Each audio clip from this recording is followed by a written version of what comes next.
Container پھنسے ہوئے ہوتے ہیں. اب انہوں نے حدیثیں سنی ہے رشوت لینا بھی حرام دینا بھی حرام, وہ دے ہی نہیں رہے, تو ان کا کنٹینر قیامت آ جائے گی, حضرت عیسیٰ علیہ السلام نازل ہو جائیں گے, دجال آ جائے گا, وہ کنٹینر تباہ کر دے گا. دجال آ کے وہ نکلے گا وہاں سے. ایسے موقع پہ کیا ہوگا؟ اب وہ مولوی صاحب نے خود تو بیان کر دیا رشوت لینا بھی حرام دینا بھی حرام, لینا بھی حرام دینا بھی حرام. اب ان کو اپنا بزنس ہوا, کنٹینر ان کا پھنسا ہوا ہے. وہ کہنا لینا بھی حرام تو دینا بھی حرام, دینا بھی. بھائی سارے پیاز سڑ رہے ہیں بھائی, سارے پیاز کیا ہو رہے ہیں؟ سڑ رہے ہیں. کروڑوں روپے کا مال برباد ہو رہا ہے. تو ایسے موقع پہ وہ بےچارے کتابیں لے کے گنجائش تلاش کرتے ہیں. تو جب کتابیں اٹھاتے اس میں لکھا ہوتا ہے بھائی لینا ہر صورت میں حرام ہے, دینا اس صورت میں حرام ہے جب آپ دوسرے کا حق مار رہے ہو. گورنمنٹ آفیسر اگر آپ کا حق دبا رہا ہے تو اپنا حق لینے کے لیے دو گے تو پھر اس کو گناہ ملے گا, آپ کو نہیں ملے گا گناہ.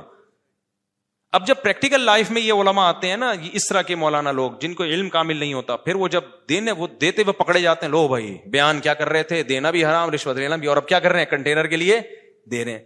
تو یہ وہ لوگ ہوتے ہیں جو علم میں کامل نہیں ہوتے, بات ایسی کر رہے ہوتے ہیں, ادھوری بات ہوتی ہے. ایک اور مثال دوں میں آپ کو. ایک مولوی صاحب تقریر کر رہے تھے, میں نے ان کا بیان سنا, میں نے کہا یار یہ بہت زیادہ ہو گئی ہے. وہ کہہ رہے تھے جماعت کی نماز بہت ضروری ہے. ایک نابینا صحابی نبی کی خدمت میں آئے, عرض کیا یا رسول اللہ میں گھر پہ نماز پڑھتا ہوں. آپ نے فرمایا اذان کی آواز آتی ہے؟ فرمایا پھر مسجد میں آنا ضروری ہے. یہاں تک حدیث صحیح ہے. اب انہوں نے آگے بیان کر دیا کہ اگر کسی رسی کی مدد سے بھی آنا پڑے نا, راستہ نظر نہیں آ رہا. اب بیان تو کر دیا, یعنی وہ نابینا رسی پھینکے گا حکم کر کے یا کسی کو دے گا اور یوں کر کے مسجد ہے. میں نے کہا یار یہ تو حدیث. اب بیچاروں کا علم کام دیکھو, اس مولوی صاحب کی نیت بری نہیں تھی, منافقت نہیں تھی, وہ لوگوں کو موٹیویٹ کر رہے تھے کہ یار جماعت کی اہمیت آ جائے. لیکن موٹیویشن اس اسٹائل میں کر رہے ہیں کہ جب خود پھنسیں گے نا تو بھائی یہ رسی والا طریقہ چلے گا نہیں. اللہ نہ کرے وہ نابینا ہو جائیں اور کوئی رسی لا کے پکڑا دے, بولے گا بھائی کب تک رسی سے میں آؤں گا یار, گھر میں پڑھنے دے, یہی کہیں گے نا. تو لوگ کہیں گے لو بھائی ان کے قول میں اور ان کے عمل میں کیا ہے؟ تضاد ہے. باتیں کچھ کر رہے ہیں, تقریریں کچھ اور عمل کچھ. تو یہ میں نے بھی اپنی, یہ جس نے سوال پوچھا ہے بالکل صحیح پوچھا ہے. بہت سے مولانا لوگ کیا کرتے ہیں, ایسی بات بتا رہے ہوتے ہیں لوگوں کو ممبر پہ, اس وقت لوگ بلے بلے واہ واہ سبحان اللہ زبردست حق پرست, جیسے ماضی میں کچھ ایسے لوگ گزرے. تو ایک اصول ضابطہ رکھو بھائی, ہم نے ریاست کو بچانا ہے بس, ایسی کی ہمیں شخصیتیں بعد میں, پہلے کیا ہے؟ اسٹیٹ ہے, ریاست ہے, ہماری پالیسی ہے اسٹیٹ پہ کمپرومائز نہیں ہوگا. بس پاکستانی ہے, مسلمان ہے, اس کے بعد ہم پاکستانی ہے, ختم. تو اس میں کبھی فوج کی مخالفت بھی ہوگی, کبھی حمایت بھی ہوگی. اگر آپ نے ایک ہی چیز کو درد سر بنا لیا تو پھر آپ پھنس جاؤ گے. تو خیر ملک میں ہوتا بہت الٹا سیدھا غلط ہو رہا ہے بہت کچھ, جو ابھی جو حالات چل رہے ہیں وہ کوئی اچھے حالات تھوڑی چل رہے ہیں. اچھا خیر, تو میں کہاں, تو یہ جو کسی نے پوچھا نا مذہبی اسکالر ایسا کرتے ہیں, یہ ایسا کرتے ہیں بےچارے, وہ غلط نہیں ہوتے, ان کو پوری نالج نہیں ہوتی, ممبر پہ وہ ایک دم جوش میں تقریریں. ایک اور میں مثال دے دیتا ہوں. اب یہ جو حکومت کہتی ہے گیس پمپ مت لگاؤ, ایسا ہی ہے نا, کیا کہتے ہیں اس کو, جو سیکشن لگاتے ہیں نا, گیس ساری کھینچ لیتے ہیں بھائی, کمپریسر لگاتے ہیں ساری گیس کھینچ لیتے ہیں. یہ بالکل ایسے ہی ہے جیسے ایک زمانے میں نا ہم جب چھوٹے تھے تو ہمارے امام صاحب نے مسجد میں ممبر پہ بیان کیا کہ پانی کی موٹریں مت لگاؤ. واقعی یہ اللیگل تھا. گورنمنٹ جو گھروں میں پانی دیتی ہے تو وہ جو موٹریں لائن سے سک کرتی ہیں نا, امام صاحب نے بیان کیا یہ غیر قانونی ہے. واقعی غیر قانونی تھا, یہ حرام ہے, ناجائز ہے, اس سے پانی چوری کرنے کا گناہ ملے گا. اب امام صاحب بیچاروں نے اچھی نیت سے بیان کیا, تھوڑے دن میں امام صاحب کے اپنے گھر میں موٹر لگی ہوئی تھی. مجھے تو پتا تھا, میں نے بتایا نہیں لوگوں کو, اور یوٹیوب بھی نہیں تھا, وہ لوگ پی گئے. حالانکہ امام صاحب غلط نہیں تھے, نہ ان کی نیت چوری کی تھی, وہ انہوں نے بیچاروں نے اپنے لحاظ سے صحیح بتایا. بات یہ ہے کہ موٹر تو لگانا اللیگل ہے. کیوں؟ وجہ اس کی ہے کہ جو پانی گھروں میں ڈیوائڈ ہو کے جائے گا, جب آپ لگاؤ گے تو سارا پانی تو آپ کھینچ لو گے. لیکن بات یہ کہ جب سب نے یہ اللیگل کام کر لیا, سب نے لگا لی, اب اگر آپ نہیں لگاؤ گے نا تو 2 قطرے بھی آپ کو نہیں ملیں گے. اب لگانا جائز ہو گیا, اس لیے کہ اب دوسرے کا حق دبانے کے لیے نہیں ہے, بلکہ اپنا جائز حق تو ملے بھائی. تو امام صاحب نے یا دائیں بائیں دیکھا, یار میری تقریر یوٹیوب تو ہے نہیں, کوئی ریکارڈنگ بھی نہیں ہے, سب پی گئے نا, چپکے سے لا کے گھر میں لگا دو. اب کوئی امام صاحب کو دیکھتا بولتا پہلے تقریر کر رہے تھے موٹریں لگانا حرام ہے, خود لگائی ہوئی ہیں گھر میں. تو وہ بیچاروں کو اس لیے ان کو چاہیے تھا کہ بھائی پوری نالج لیتے اس کے سائڈ افیکٹ کیا ہوں گے, اس کے فائدے کیا ہیں, نقصانات کیا ہیں. گورنمنٹ تو بہت ساری چیزوں کو اللیگل کرتے کرتے خود ہی حکومتوں کے گھر میں, یہ جنریٹر جو ہم چلاتے ہیں گیس پہ, یہ بھی تو اللیگل ہے. ساری دنیا نے گیس کے جنریٹر لگائے ہوئے ہیں, تو یہ کون سا اللیگل ہے بھائی؟ آپ نہیں لگاؤ گے تو کیا ہوگا؟